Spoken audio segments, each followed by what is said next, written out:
Namaste, Salam Alaikum, Bonjour, good morning, good afternoon, and good evening, friends. I'm Radha Paudel, founder of Global South Coalition for Dignified Menstruation. I'm speaking from Secretariat Office of Global South Coalition, based in Kathmandu, Nepal.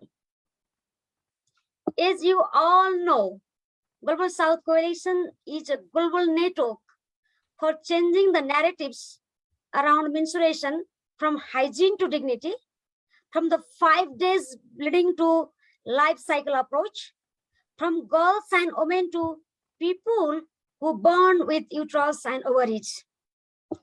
Global South Coalition for Dignified Menstruation has been conducting webinars in various aspects of dignified menstruation since beginning. Today, we will discuss about menopause in education. We have a speaker from all the way from UK. Her name is Helen Clare. She works with schools to help create menopause-aware cultures and to support teachers through perimenopause. She is an ex-biology teacher, a former science poet in schools. We will see the poem. And lifelong biology geek and an ICF trained coach. She's also a textile artist on the quiet, and these days that's about menopause too. And you can find more details in website on her website is www.menopauseinschools.co.uk. It's a great honor to have Helen. Let's welcome to her. Welcome, Helen. Hello. How are you doing? Thank you for inviting me. It's lovely to be here. Okay, I'm so excited, and we have friends are waiting from Indonesia, Pakistan, Nigeria, even UK. All are waiting to hear from you. Would you explain a little bit about your motivation to work around menstruation or menopause? I had a difficult perimenopause myself as I was entering into the menopause transition about 15 years ago, which was misdiagnosed and wrongly treated and caused me a great deal of problems. So I became aware that there is a lack of knowledge around menopause and perimenopause. And in particular, those things affect those of us who work in schools or in education in very specific ways, because it's an unusual job, actually. Yeah. Would you explain a little bit more in details what kind of symptoms you have experienced before 15 years? So our audience will also can assess where they are. For me, I'm in the perimenopause already, so I can learn. I'm so eager to know more details. So my symptoms, you see that it's a very different experience for different people, and this is what gets confusing. My symptoms were mostly genitourinary. They affected vulva, vagina, urethra, bladder, because the tissue of those organs can get fragile as our estrogen levels drop. And that's how it specifically affected me. And nobody, I mean, we have a good medical system here, and I saw many, many doctors, but none of them pieced together that actually it was a result of that drop in estrogen. Once I'd realized what was going on, then I was able to say, hang on a minute, I think this is happening, and I think I need this treatment. And that treatment is essentially hormone replacement therapy and vaginal estrogen. They are the treatments that are very, very effective for me. And once I got those treatments, then I was able to get on top of what was really quite considerable pain and discomfort and get back on with my life. So I think one of the things that is confusing, in particular about perimenopause, is that we have this idea about our menopausal transition, that what's going to happen is that our periods are going to stop and we're going to have hot flushes, and then that's going to go, and that's all it is. What we are coming to understand is that that transition, perimenopause, takes quite a long time. It can take a decade or more, and that its symptoms are very varied because estrogen affects all different parts of the body and also the brain. So the symptoms can vary from aches and pains, our joints and muscles can become painful and stiff. We can experience, as I have, problems with our urinary systems. We can experience problems with our digestive systems. We can experience an increase in allergies and general infections and in ill health. There's quite often our shape changes, and that weight around the middle, we tend to put on weight around the middle, and that's also a worry with diabetes that we have to be aware of. And also it really does affect our brain, so we can struggle with things like memory loss, difficult moods, fatigue, this thing that we tend to refer to as brain fog, which is where we just can't think straight. And all those are physical effects of our changing levels of estrogen. So it can be quite a different experience for different people, and it comes sooner than we think. I think that's one of the things. Those symptoms of perimenopause, even if our menopause is going to happen in a fairly normal age, the perimenopause can start in our 40s. And if you've got an early menopause, perimenopause can start long before that, when we're 30 something or even possibly 20 something. So we have to be aware of those symptoms. And the other thing that happens is that we, again, because we're not really open about what's going to happen to our bodies in menopause, is that our menstruation doesn't just tail off. It doesn't just, our periods don't just get lighter and shorter and further apart. There's often a period of time when they get heavier and longer and close together. And surprise flooding can be a problem. Suddenly there can be a lot of bleeding, which can be quite socially awkward. It can be quite embarrassing. It can put you in a difficult position because you didn't expect it. So perimenopausal menstrual bleeding is often a problem as well. Yeah. So it is not only the biological, it is an emotional issue, it is a social issue, it is a political issue, it is an economical issue. It's absolutely. But we globally, we are not ready to have a dialogue around dignified menopause. The people are so much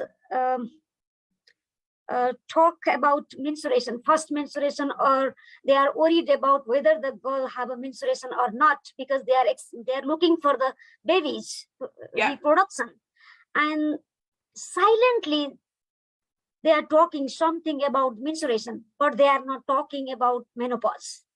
Once they have the children, it's like they done. They have done and they don't like to talk.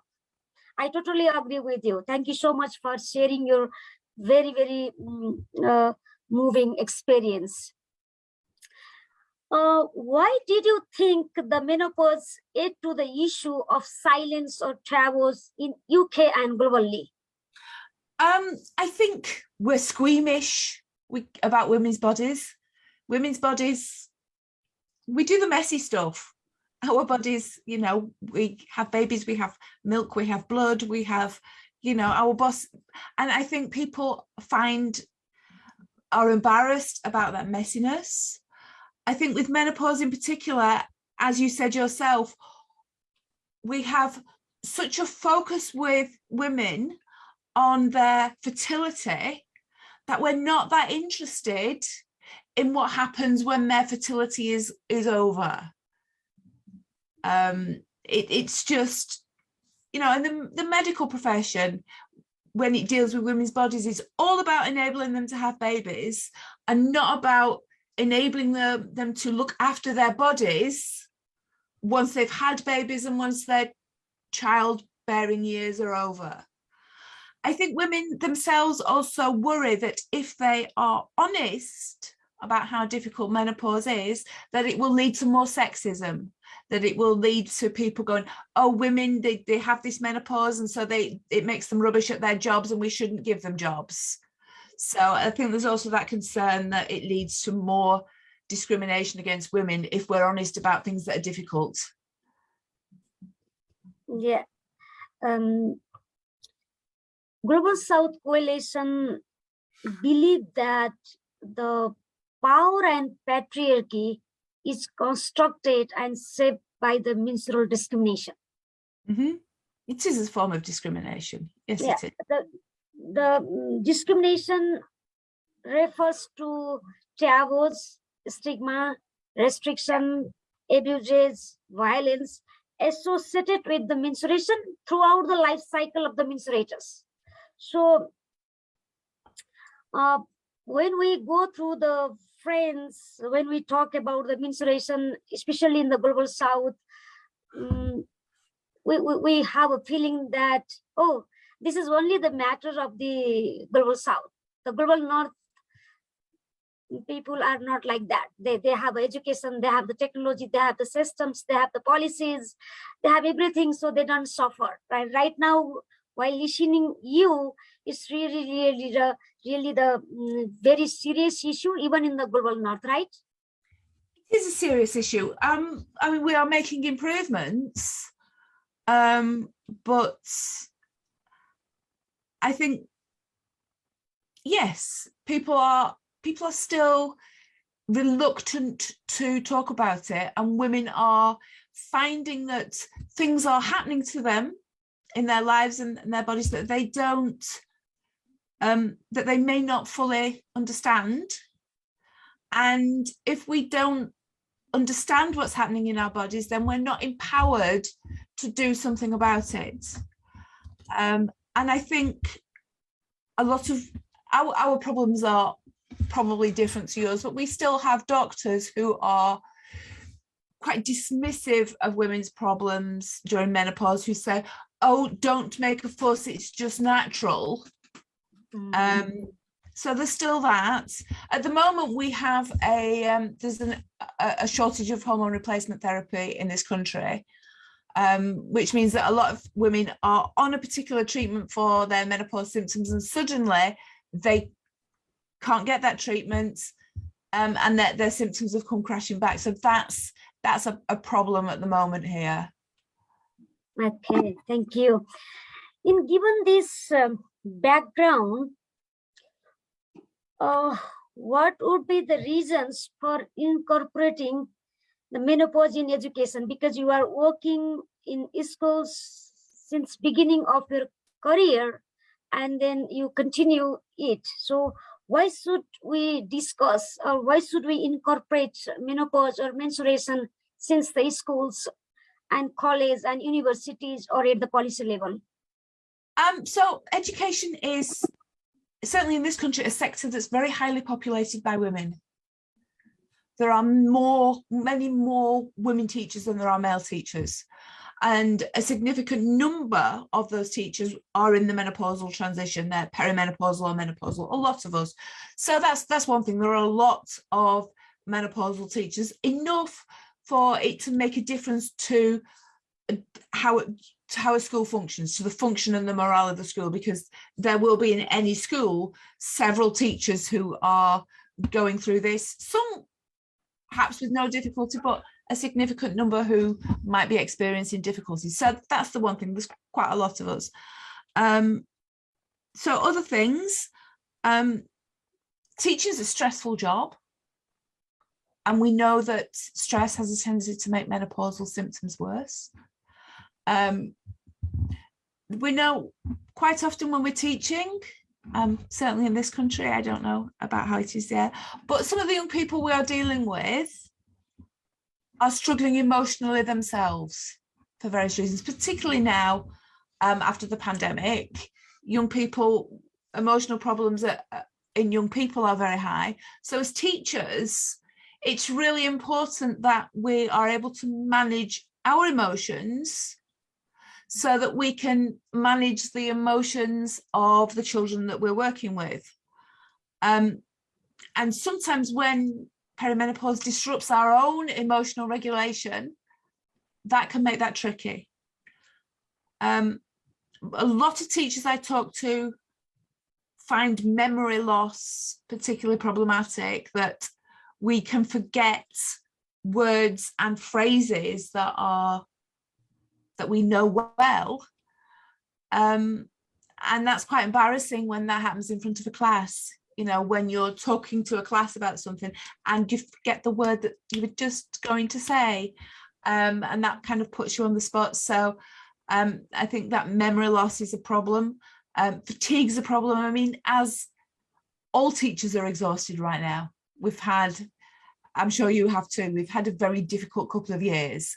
So all teachers are exhausted, and perimenopause can make that exhaustion worse. But one of the things about teaching is you can't just get up and go to the toilet when you need to. If you're responsible for a class of children, it doesn't matter how much you need to go to the loo. And that might be because, you know, you need to go to the toilet, or it might be that you've got a menstrual problem that you're thinking, you know, there's going to be a mess if I don't do something about this quite soon. So one of the things I do is I encourage schools to put systems in place where they can call somebody who's struggling with that, can call somebody to come and supervise their class for a few minutes while they nip to the toilet, while they go to the toilet, which is a very simple thing, but it makes a big difference to somebody's quality of life. Yeah, it's really moving. And my sisters had a hysterectomy. Two sisters had a hysterectomy, and they had a surgical menopause. Yeah. And one was teaching in schools and university, and she had very hard time for first 5 years because of the surgical menopause. And I saw her hardship, and it was really, really terrifying. It's hard even to witness. Yeah. Unfortunately, the school management committee, the university colleagues and students really did not understand what was happening on her. And she needs so much emotional support, the flexible hours. Yeah. But the administration was not ready even to acknowledge the situation. Yeah. And it was really, really difficult, and I totally understand what you mean. And in this connection, in Nepal, I'm also the nurse. I'm coming from the nursing background, and I'm still working as a public health nurse nursing. My specialization is public health nurse, and the Dignified Menstruation, the campaign, whatever I have been doing is all about the public health issue. And in Nepali context, we don't have the specific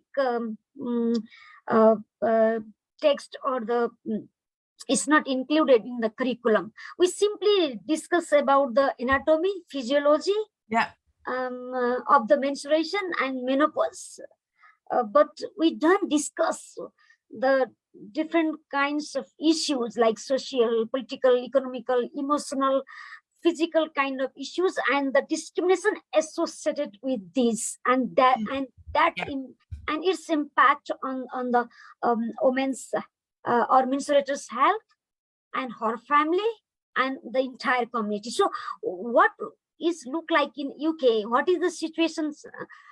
I mean, does UK education system incorporate the menopause dignified menopause into the school curriculum, into the university or medical college, public health college? Can you explain a little bit more? So we have a national curriculum, so our school curriculum is specified. So children are, when they're in secondary school, when they're about 11 or 12, they should be learning in their religious and health education classes, religious, social health education classes, that they should be learning in there about menopause. Not in the big scientific detail, but just as a life transition, because of course very often they are the children whose mothers might be experiencing menopause. So that's a very recent thing in the last couple of years that has gone into that curriculum. It's still, it tends to be talked about in the biology curriculum, in the science curriculum for A-level biology, so that's 17, 18-year-olds, so they would look at a little bit more of the biology of it. So it's getting there, It differs widely in how it's tackled, how it's taught in different schools, but it is getting in there. We are starting to have that discussion. Okay. Mm-hmm. In Global South Coalition, I come across with so many friends who are working around sexual and reproductive health. Mm-hmm. And they claim that, we have been working on menstruation and menopause since 1994, when we started to talk about sexual and reproductive health. We have big project. We have been working in the huge geographical location, and so this is not the important. This is not the urgent to discuss right now. We have already started. It is already more than 26 years. That kind of argument I encounter often. What would be your opinion? What would be your stake on this? I think we know much more about menopause and perimenopause than we did 26 years ago. We have treatments for menopause and perimenopause that we did not have 26 years ago. This is not something that you mention once and then the job is done. This is a continual process of supporting and educating each generation of women and allowing them access to the most up-to-date information and the most up-to-date treatments, and giving them the information they need to advocate for themselves. It's not something you do once and it's gone. It's got to be, the people that they were telling that to 26 years ago, and now in their 70s, the chances are we're now talking to their children, who are a different generation, who are living different lives, who are going to approach their own experience differently. So it's not something you just do once and you leave. It is something we have to continue to do, as we do with all health information. We don't just give people nutritional information and then 26 years later say, we did that. We do it constantly and consistently, and we keep it updated. Yeah, very powerful statement. It's not about a one-time event. It's not one particular project. It's about the continuous process. We need to educate. We need to educate ourselves, and we need to educate our families, our communities, and our government and everyone. Absolutely. And we don't just need to educate women who are in menopause. We need to educate women who are not yet in menopause, so they know that this is going to be part of their life experience. But we also need to educate their husbands, their fathers, their sons, their brothers, their friends, because we don't experience menopause just on our own. We experience it in the context of our families and our communities. Okay. What would be the role of the families and the communities? Would you highlight a little bit based on your experience, very practical tips? I think for anybody who is supporting somebody around them who is experiencing menopause, the most important thing that they can remember is that it is different for everybody, and not to make assumptions that it will happen a certain way. So the best thing you can do is ask those open questions. What are you experiencing? How can I help? What support do you need? And let the person who is experiencing this thing, let the person who's experiencing perimenopause or menopause, let them lead and be the experts on their own experience. Okay, I totally agree with you. If we go through the feminist movement, menstruation get more space, and many scholars started to say that the fourth wave of feminism is menstruation. In this connection, do you think that the dignified menopause adequately get the space in fourth wave of feminism? In terms of feminism,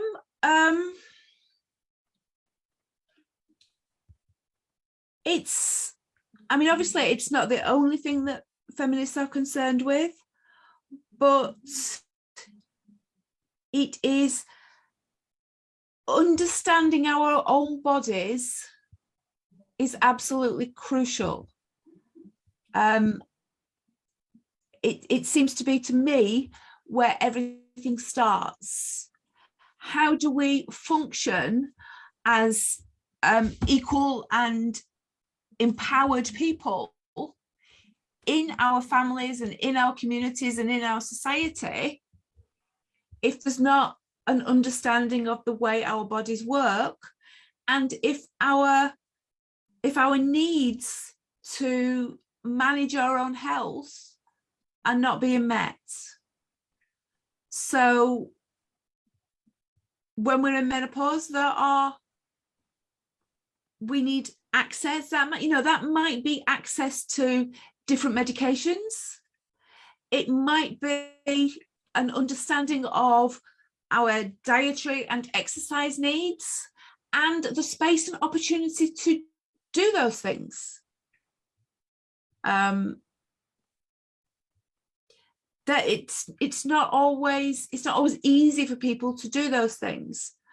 And I also think it's important to understand that we're not all equal when it comes to our experience of menopause. It's, for a start, some people will have a much more difficult time than others, and that's just unlucky. But we know, for example, that people who have had difficult childhoods often have a more difficult menopause.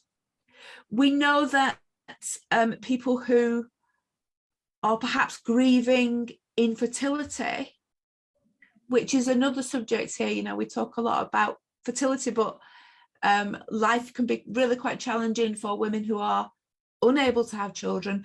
And if you have experienced that, then that can make menopause a much harder transition. Your level of education makes a difference to the kind of conversations you have with doctors. I used to be a biology teacher. I talk doctor language. I talk the same language as my doctors, and I still had problems. But those problems would have been much worse for somebody who did not have that language and that understanding of their own bodies. Some people can afford to have private medication, and some people can't. Assumptions are sometimes made about people because of their social class or their sexuality or their race. and that can make access to solutions to the challenges of menopause difficult as well. So I think it's really important to remember that we are not all equal, and our experience of menopause can be unequal and unfair. Yeah, totally agree. So emotional. Thank you so much.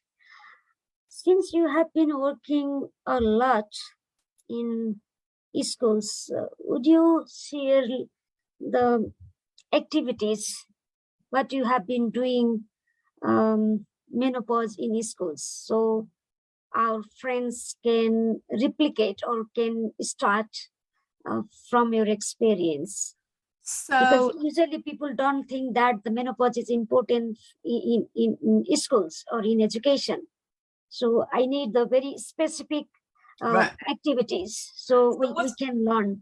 I do several things. So one things I do is I encourage schools to have a menopause policy, and I help them write those policies sometimes. And that gives them a chance to think about how menopause might affect their school and what they might do about it. What are the things that they can offer that will make life easier for teachers in menopause? And some of those things are really, really simple. Things like putting fans in classrooms.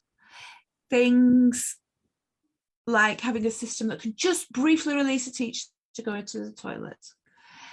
Things like making sure that your school has enough breaks and enough time between lessons for teachers just to de-stress a little bit, just to calm themselves down and refocus.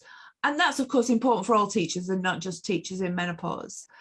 They can include things like we tend to take our layers of clothes on and off, so having a peg in the classroom where you can hang things can make a lot of difference. Things like and there are more complicated things. Sometimes we do talk to schools about what they can offer in terms of flexible working. Is there a possibility of allowing teachers to go to work part-time or to just shift their timetables? Sometimes that's possible. I'm just trying to think, there was something else that was in my mind and now I've lost it because I've just had a menopausal moment. You can take a long breath, and if you remember the poem, you can recite the poem. Sorry, I don't know earlier, I don't inform you about the poem. If any poem in your mobile, or if you remember few lines, we would. No, I don't have any poems. I'm just trying to think what else schools can do. I think one of the most important things is making sure that schools allow people to leave school to go to medical appointments. One of the things that happens is that we tend to leave going to the doctor until we have a break, a school holiday. And that takes a because at the moment, after the pandemic, it's quite difficult to access doctors anyway. There's quite a long waiting time to see a doctor. So if you add to that the fact that you're going to wait weeks because you can't or you don't want to get time off school, then that means that it's a lot longer have your menopause symptoms resolved. So that's something else schools can do. I encourage schools to run support groups and workshops, so that women can discuss what's going on with them, so that they can find the solutions that work for them. I encourage things like meditation and yoga, which you may well know more about than I do, which are incredibly useful to strengthen the brain as it's going through this transition. So I do encourage teachers to try those things as well.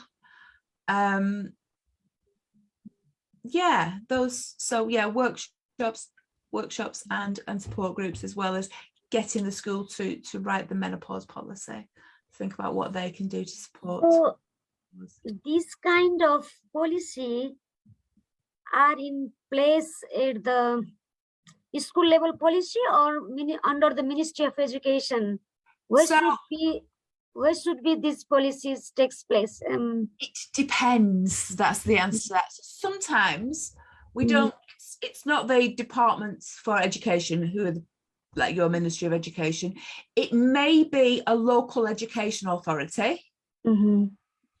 Or a lot of our schools are actually academies, which means they have a large degree of independence, and it would be the academy or even a chain of academies that would have the policy, or it would be an individual school that have the policy. So what might happen if there is, so sometimes a school may adopt a policy that's been laid out by the local education authority, but it's at the school level they need to make a decision about what they're going to do about their menopause policy. Yeah. So the dignified menopause is a political right as well, right? Yes, absolutely. Absolutely. Yeah, this is a really very enlightened conversation. Some extent we have already tossed the importance and urgency of dialogue on dignified menopause. However, I see the friends joining from Burundi, from Pakistan, and I really like to highlight again why the dignified menopause is very important and urgent in the era of 2030 agenda, because everywhere we talk about the leaving no one behind, and the menstruators who occupied more than 50% of the population of this planet are struggling every moment. And how, what is the calculation? I really don't understand. So in this connection, would you highlight the importance and urgency to have a dialogue on dignified menopause in a global level? Well, first of all, it's, as you say, it's half the world.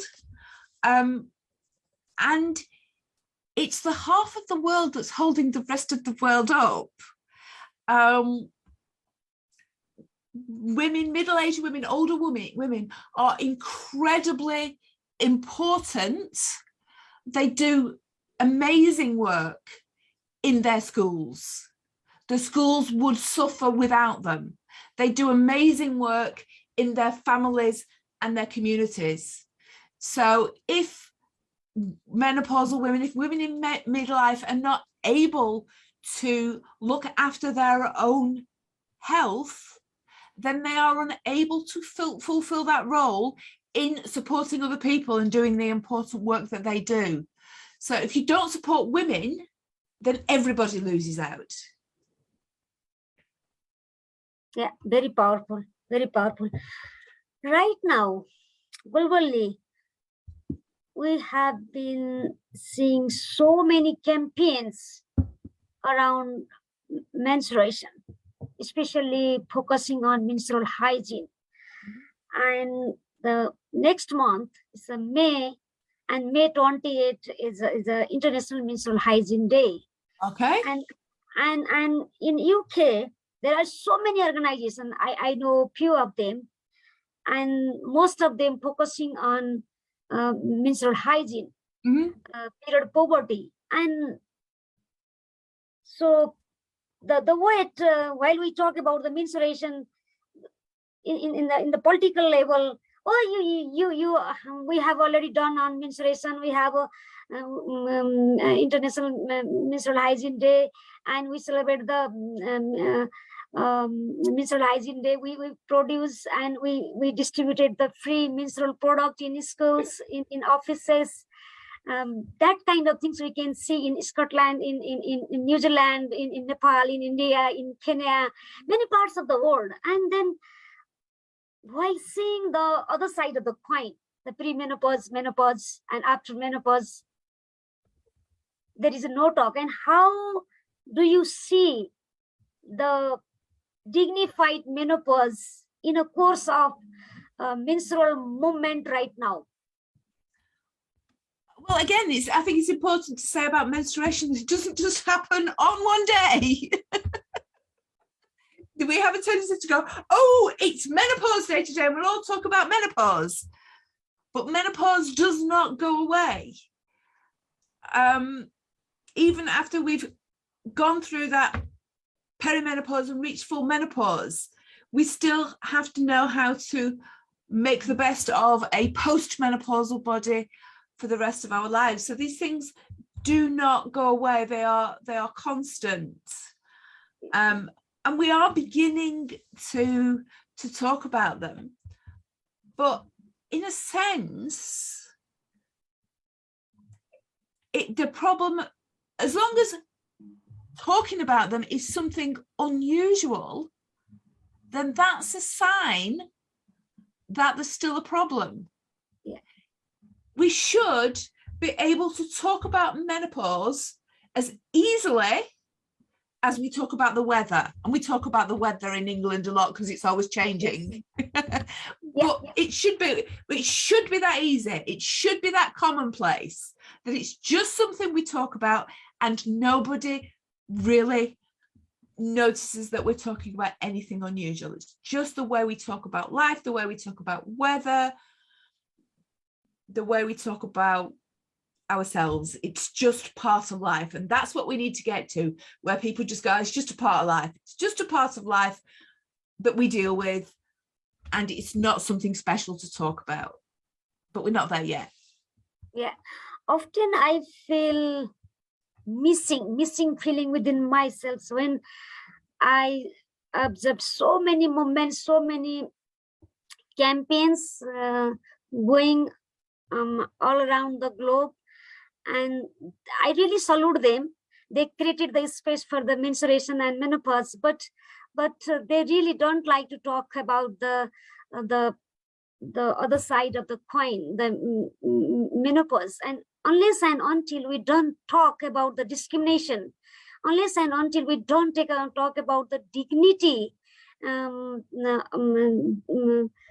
or dignified menstruation, we are not really talking about the menstruation. And I feel the huge chunk of menstruation, or I feel like something really hurting on me.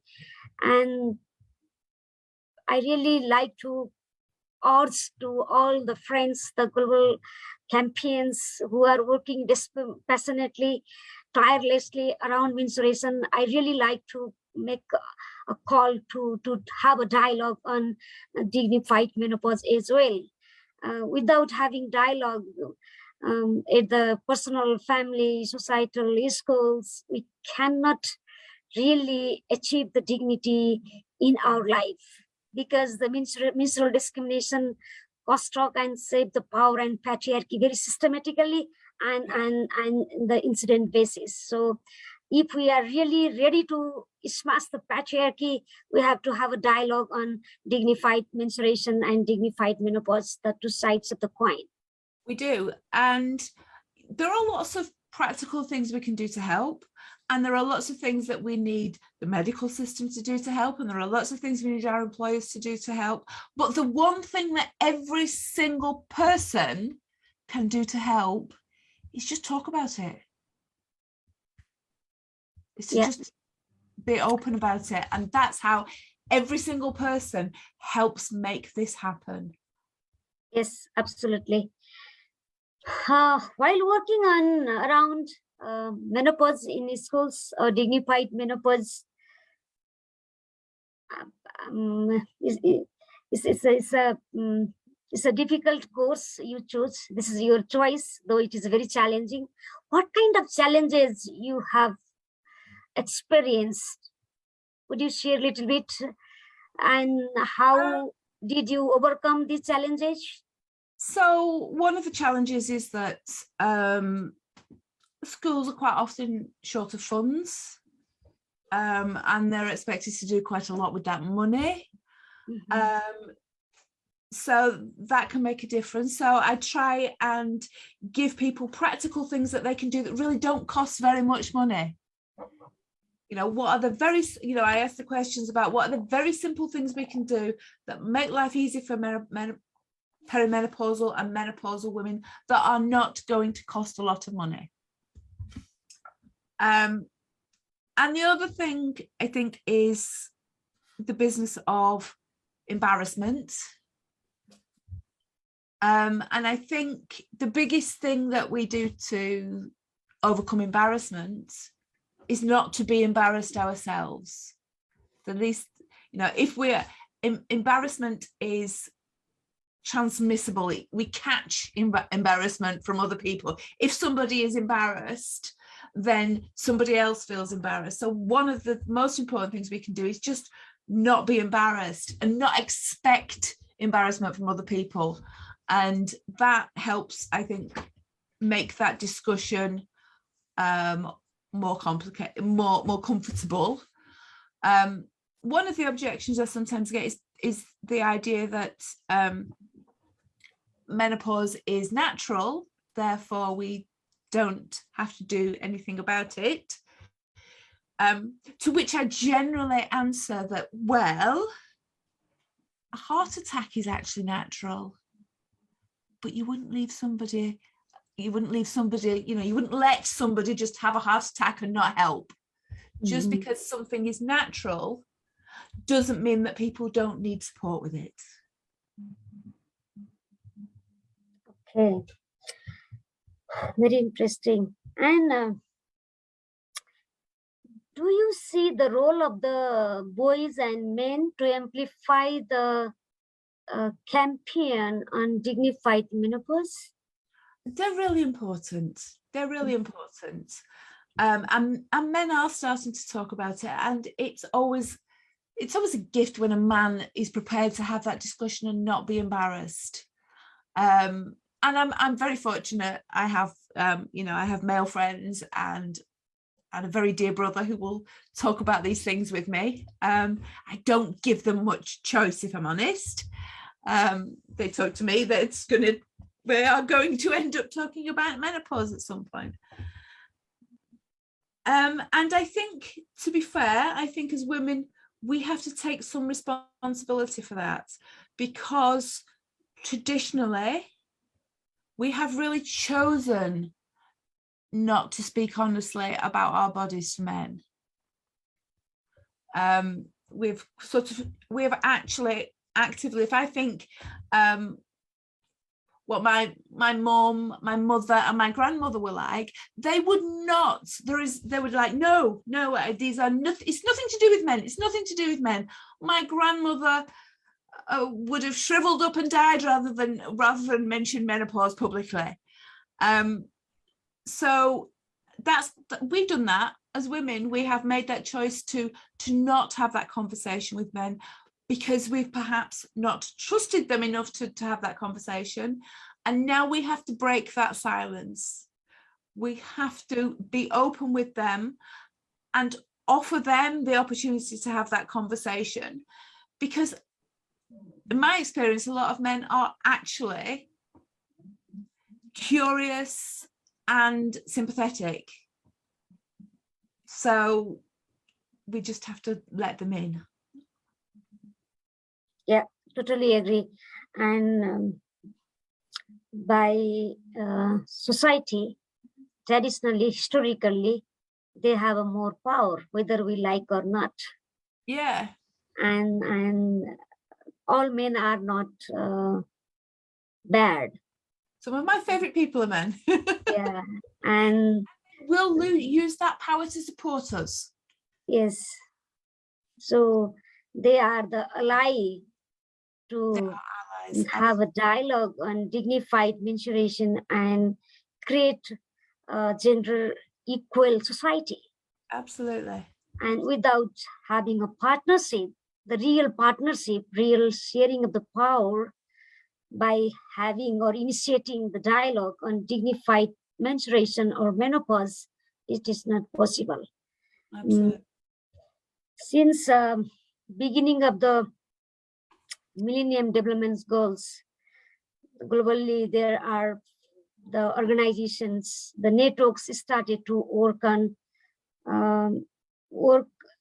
as a men engagement alliance or men project, but still they don't explicitly discuss about the dignified menstruation. And we hope, and from this conversation, we also gently request them, gently remind them to engage on dignified menopause as well.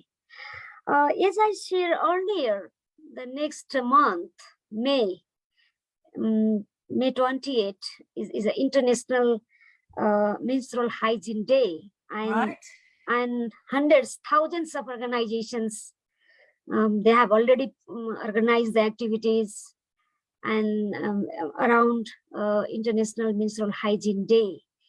And in this connection, what would be your suggestion as a champion for dignified menopause or menopause in education?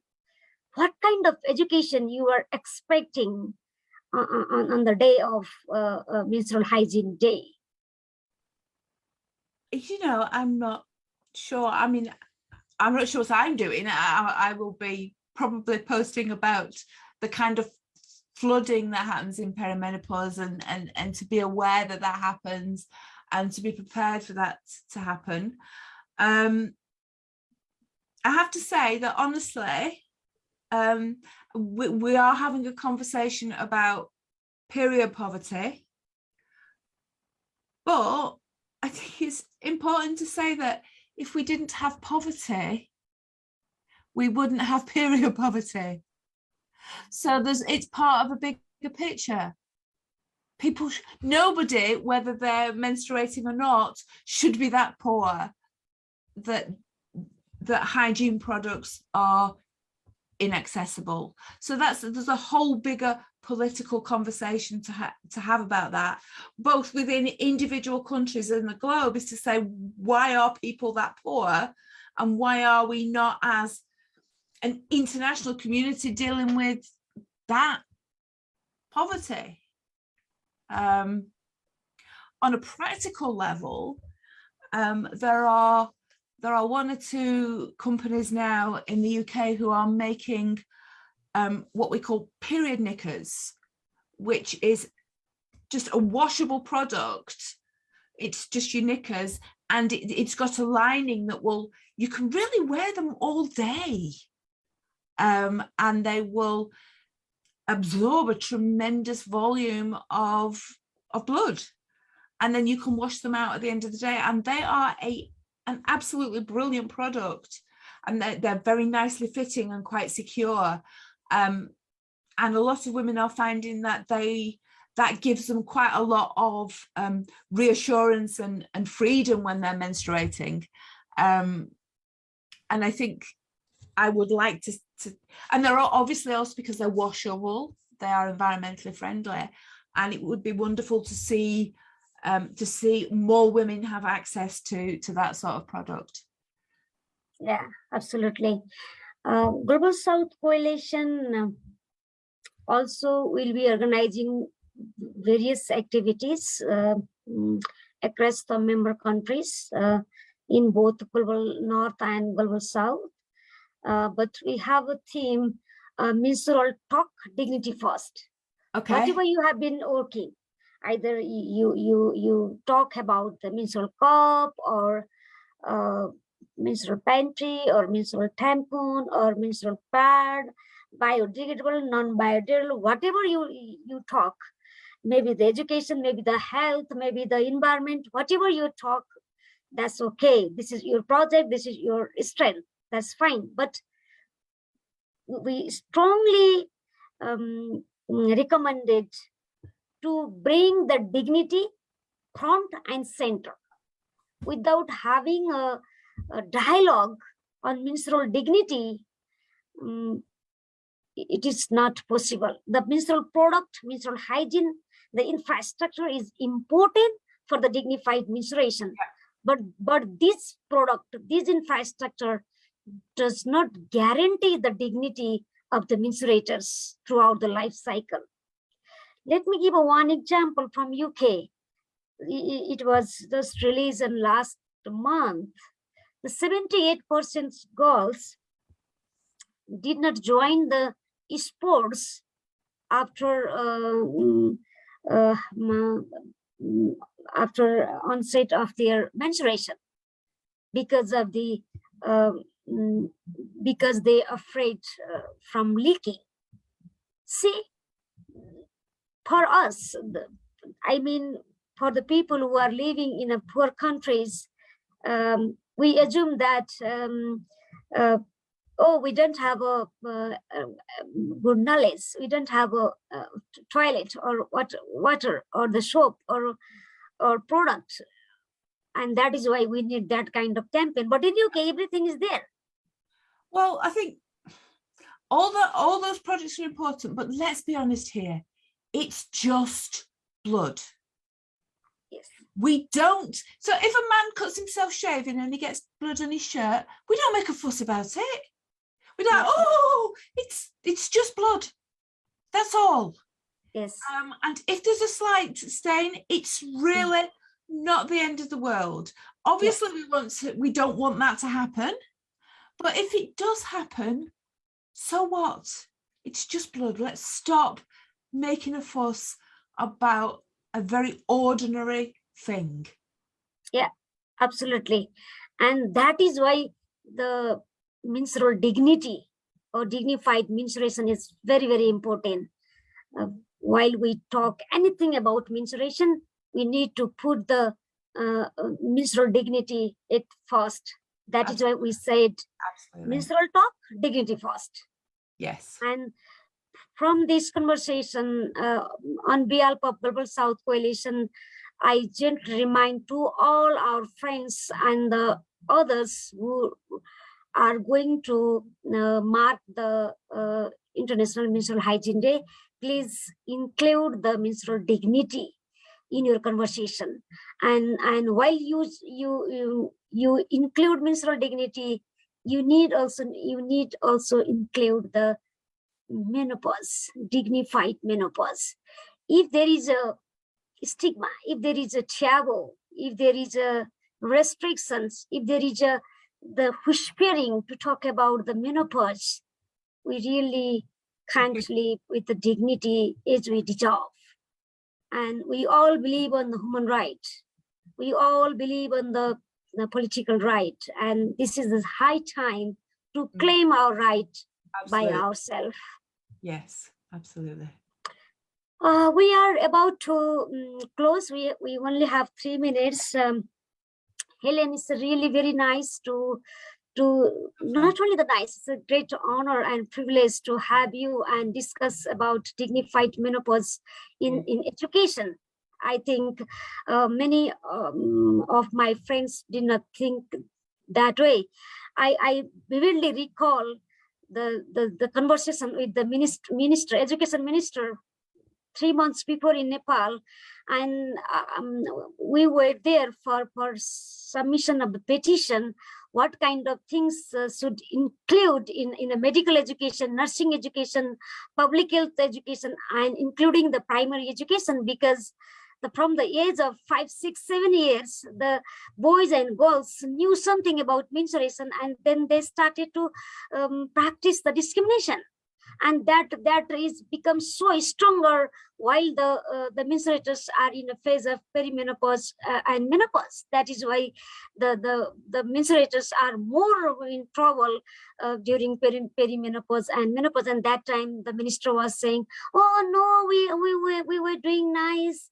It's not the serious issue." And so it was very tough discussion with him. And I'm sure that kind of practice is happening everywhere, and we always have to fight with the governments, with the donors, with the academia, and with the activists to change the narratives around menstruation. And this is a very high time, and together we can make it. So in this connection, the final message, what would be your final message, Helen, to the entire community who are listening and who will be listening through the YouTube and Facebook later? My final message would be, this week, have at least one conversation about menopause. Everybody did that. That actually changes the world. Yeah, let's do the phone call. I will do right after this conversation with the new friend whom I never talk about the dignified menstruation and menopause. And please do the same and send the message or comment in our Facebook page. And next webinar will be April 23rd, and we will have a discussion with the friend from Sri Lanka. Please keep follow us, and we have been sharing so many information about dignified menstruation and menopause through our social media. Thank you so much for watching us. Thank you, Helen. Thank you. Thank you, Shopna, for logistic. Thank you.